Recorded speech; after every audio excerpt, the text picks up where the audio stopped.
A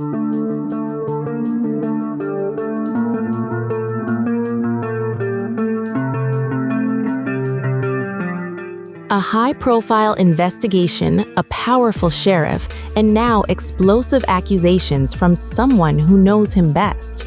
The officer leading the case into Nancy Guthrie's disappearance is being called a vindictive bully by his own former boss. And the timing of the allegation couldn't be worse. So what's really going on behind the scenes of the already twisted case?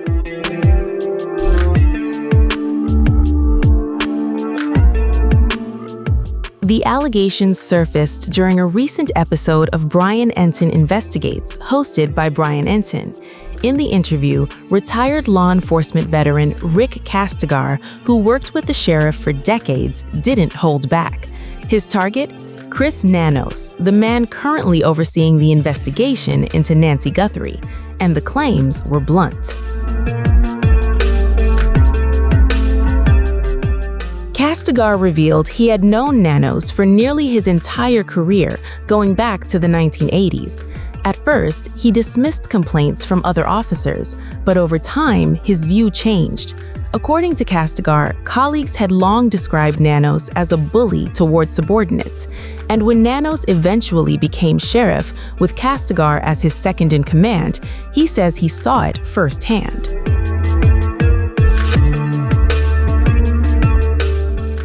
In Kastigar's own words, Nanos is allegedly egocentric, vindictive, vain. Strong accusations from someone who once worked directly under him.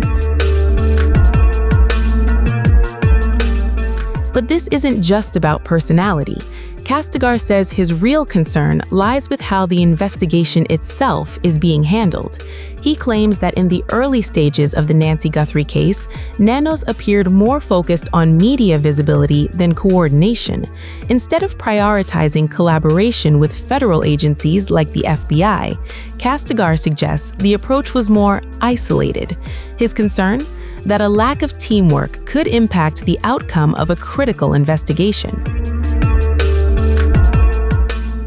Kastigar described what he believes is a troubling mindset within the leadership. In his view, the attitude was, "We're in charge, we don't need anyone else." That kind of thinking, he argues, can limit the effectiveness of any major case, especially one that may require multiple agencies working together. Kastigar stopped short of offering a definitive theory about what happened to Nancy, but he made one thing clear. He's worried about how the case is being run. And these aren't the only concerns being raised. Chris Nanos has also faced criticism over allegedly releasing a crime scene too early. Questions about his presence in the office have also been raised, and broader scrutiny of his leadership during the case remains a hot topic of discussion. While these claims remain part of an ongoing public debate, they've added fuel to an already intense spotlight. But what does this mean for the investigation into Nancy Guthrie? Are these just personal grievances from a former colleague, or serious warnings that deserve attention? As pressure builds on Chris Nanos, one thing is certain.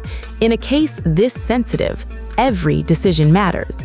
And now, the man leading the investigation is facing scrutiny of his own.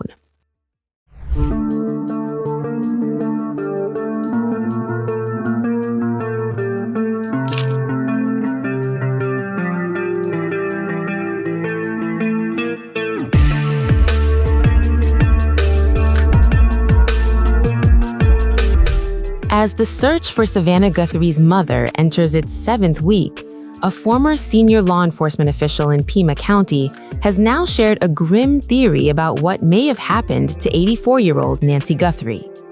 Rick Kastigar, who spent decades in Arizona law enforcement and once supervised current sheriff Chris Nanos, says he believes Nancy may have died after an abduction plan went wrong.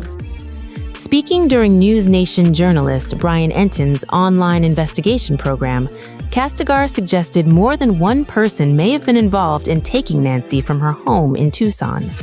And according to him, the original plan may have involved keeping her alive long enough to demand money from the family. Kastigar says if the kidnapping had been carefully planned, the abductors may have taken Nancy across the border into Mexico. His reasoning is tied directly to Nancy's health. Investigators have already confirmed she had limited mobility, depended on daily medication, and suffered from heart and blood pressure issues.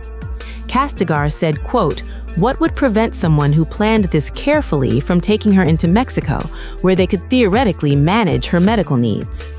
But he also believes that plan may have collapsed. According to Kastigar, Nancy likely died during or shortly after that effort.